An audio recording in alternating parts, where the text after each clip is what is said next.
tomate. Noiztik atsegin duzu tomatea? Gotxo-gotxoa dago pidik eta Klabeline ezagutu nuenetik jaten dut hainbeste tomate. Oh, Klabeline, lagun berri bat, atsegin dut lagunak ezagutzea? Bai, ekainan ezagutu nuen eta berak erakutsi zidan. Euskal Herriko, bertako, baratzetako, gure baserritarrek landutako barazkiak eta fruitu baian da, botere bereziak hartzen dituzula Klabeline behar dituen bezala.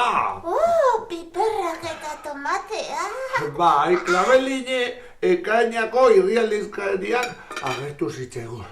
Eta geroztik, berarekin maitemendu naiz.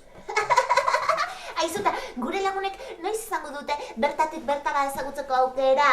Irailaren 25. Usurbien ospatuko dugu irrien lagunen festa handia, elkartasun festa, eta bertan izango da nirekin, eta beiarekin.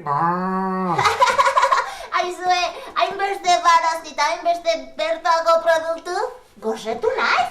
Bai, Bai? prestatuko dugu etxala handi ba, bion artean. Bale, eta zuek ere bai? Oitxe, zuen etxalada prestatu, Edo purea? barazkiekin egindako jakingotxo bat, Bai, bertakoa, marmitakoa. argazki atera eta bidali guzue. irrienlagunak.com era. Eta errezetare bai ez hartu, Klabeline! Kutsi, Klabeline, baite zaitu, gotxo-gotxoa. Eusko! Tomaria! Ai, hone, hau gozea.